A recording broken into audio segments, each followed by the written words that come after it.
Good morning. I hope you hear me. Yes, we can hear you.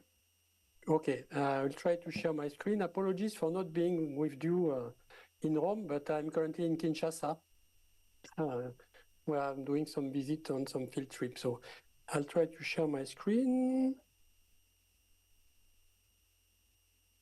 Do you see my screen now? Yes, clear. Okay, so I'm going to try to explain you in 10 minutes why indigenous people matter for sustainable wildlife management. And here the work that I present is really serving to reinforce the effort undertaken by indigenous scholars on this matter. And these voices have long echoed the importance of cultural and ecological value associated with these lands, well before academics like us became actively engaged. And while we are not the pioneers in highlighting this value, we passionately advocate for their recognition and preservation. Indigenous people, it is a wide array of various culture, various knowledge. And they represent about 370 to 500 million people that consider themselves indigenous in more than 90 countries. And although they constitute only 6% of the world population, they represent about 15% of the extreme poor. And here are some idea where the indigenous people are in terms of percentage by big continent. And you can see that the largest number are in China and South Asia in percentage. And this gives you a quick picture. It's about 1,000 rainforest cultures still exist, but nearly all of them face a grim future.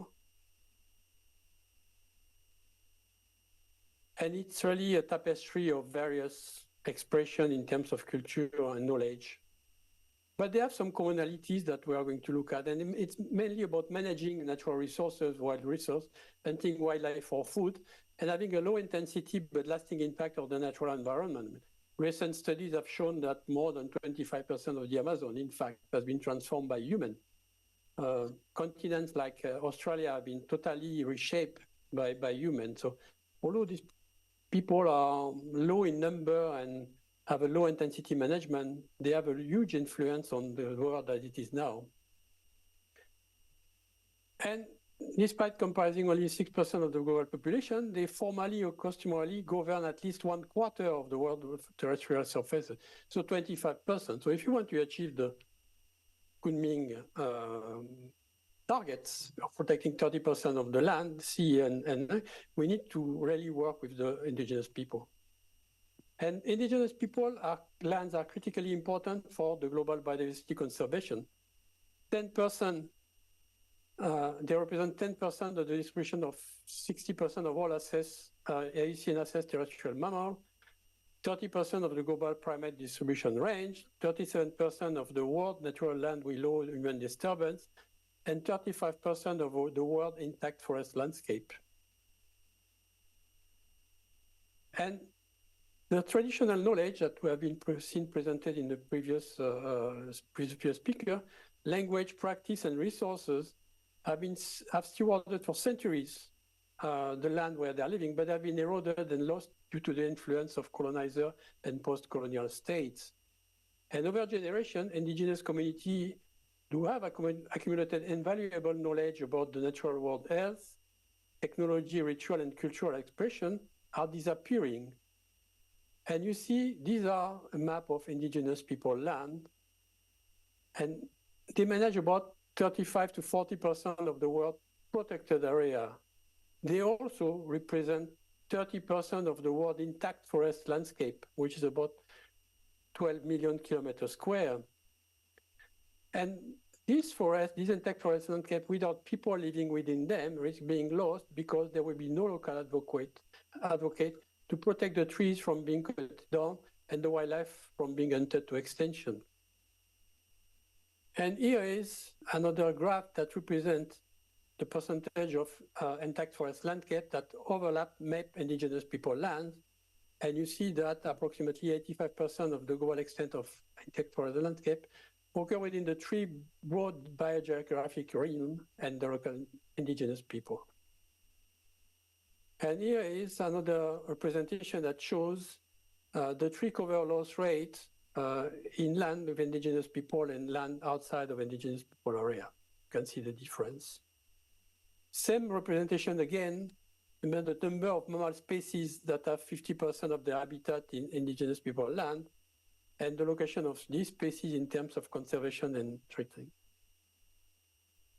For a specific group like the world primate that are among the most emblematic and very often the most threatened species, you see also the importance in terms of species distribution of indigenous people land for the world primates.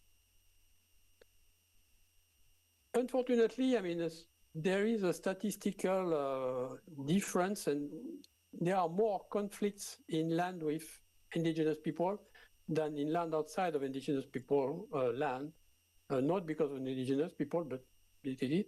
But you see that, and everything in this graph below the diagonal line is something that is not good, that is good, and everything that is above is not very good. And you see that even with conflicts, indigenous people land are better managed, have a lower human footprint than non-indigenous people land.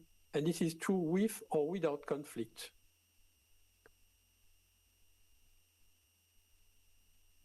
And then you see here is the comparison for the Congo Basin of the impact of indigenous group and non-indigenous group.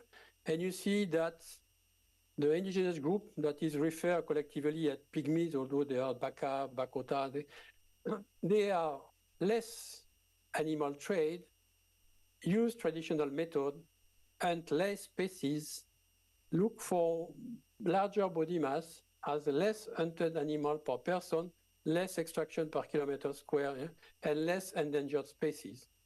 So there is a real difference in the way indigenous people manage the resources compared to non-indigenous but local people. So that's also something that is important to know. And due to their stewardship combined with their lifeway, knowledge, system, and connection to place, the vast majority, about 92% of indigenous people land, remain in good to moderate condition and account for 49% of Earth's most ecological intact land. And because of that, indigenous people have an outsized role in protecting while managing places that provide local benefits such as food, medicine, and cultural well-being, as well as global benefits such as biodiversity protection, climate change mitigation, and other ecosystem services. And here we should recognize the role of indigenous people in terms of the global benefits. Unfortunately, they are very often paying the local cost of providing these global benefits, and something that is not very well recognized. So what's the future? First, recognizing that indigenous people play a crucial role in nature conservation, often achieving better results in the area they manage. They actively monitor wildlife and environmental health, improving conservation plans. Globally, indigenous communities advocate for their right and recognition by participating in environmental negotiation. We have just seen the previous presentation of the CBD. And excluding indigenous people from decision-making leads to conflicts over land, displacement, and suffering. And as one of the traditional leaders told me one day, I mean, if you are not at the table of negotiation, you end up in the menu. And real change in biodiversity policy needs to respect for indigenous people's stewardship and rights. And finally, engaging indigenous people in policy is crucial for them to exercise their recognized territorial rights. So I hope that I've convinced you that this is why indigenous people matter for sustainable wildlife management. And I would like to thank Professor Julia Fa, who helped me with this presentation. Over to you.